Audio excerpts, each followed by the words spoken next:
The INSA Polling Institute in Germany did a survey and they found out that 50% of Germans believe that the government's action to address the energy crisis will not help them financially survive winter.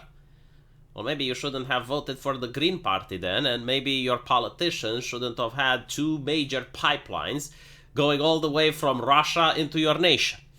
31% believe that they cannot afford to buy Christmas presents, and 28% are believing that they're not going to be able to pay their energy bills.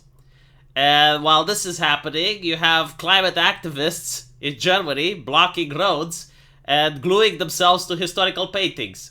As such, the German Conservative Party, the CDU, is proposing a minimal penalty of 3 months imprisonment for climate change activists who block streets and attack on cultural assets, such as paintings in museums. We are experiencing blind destruction. This cannot continue.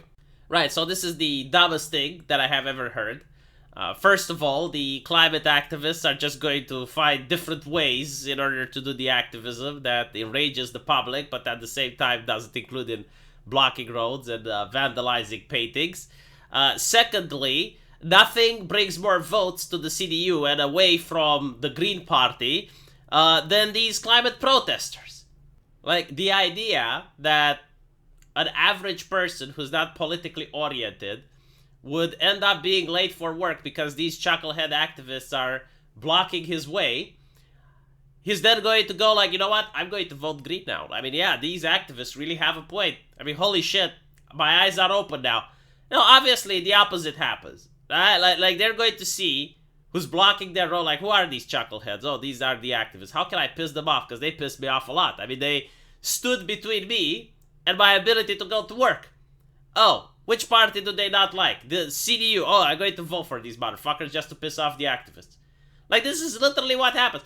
I remember in Romania, when I dealt with similar shit, it was a couple of activists which decided to block a road in order to fight government corruption.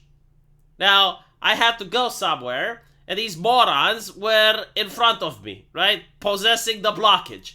So I do a little bit of research, I find out who they were. At the time, I wasn't even interested in voting, but all of a sudden, I got very politically aware. And they were representative of a party called USR, United We Save Romania. Turns out it was like Romania's version of Woke Light, like the corporate party, if you want. And I found out what party do they oppose the most, who they hate the most. It was like the far-right party. And ever since that day, I voted, I believe, at least on 4 different elections, just to spite them. Like, I never experienced more pleasure and more catharsis in my entire fucking life than when I went to the voting booth and I voted for the party that I knew that its chief has like a Jesus Christ tattooed on his cock. Because those people just couldn't handle him. You know, like, they were so livid. Because the guy was making jokes online, you know, and he was saying bad things. And I was like, yes, stamp. And every time I stamped, I had like the vision of those people blocking my road. So, you know, like from a political standpoint, if I was in the CDU, I would allow these people to keep protesting. I mean, it's their human right to protest. Let them. You know, the more streets they block, the merrier. One street blocked, another percent goes to the CDU or the AFD. You know, you get to fight with the AFD for the votes, I guess. But I'm telling you this, it's not going to go to the Greens. Unless the CDU, of course, wants to pump up the Greens, and then, well, a different conversation needs to happen. But yeah, so this is not going to accomplish much. And by the way, like, most of the art pieces that they're ruining and they're gluing themselves to the wall and shit, they're not actually doing any harm to the art piece because the art piece is behind a bulletproof glass. So that's why they're even targeting these things, because, like, they know they're not going to get into any trouble, because there's no actual damage to the art piece. They might get a little bit of a slap on the wrist for vandalism or stuff.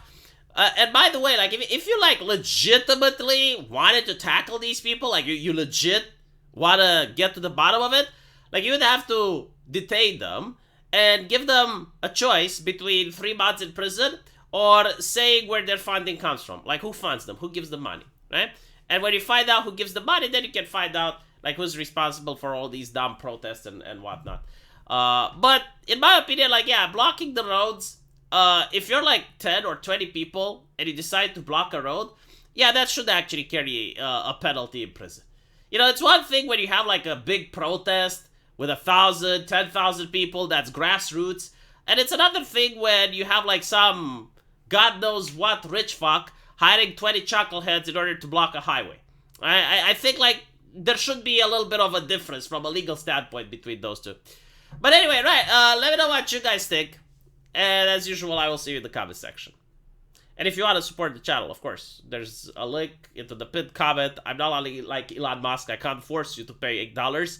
But any contribution definitely supports the channel. So I'll see you guys there. Take care.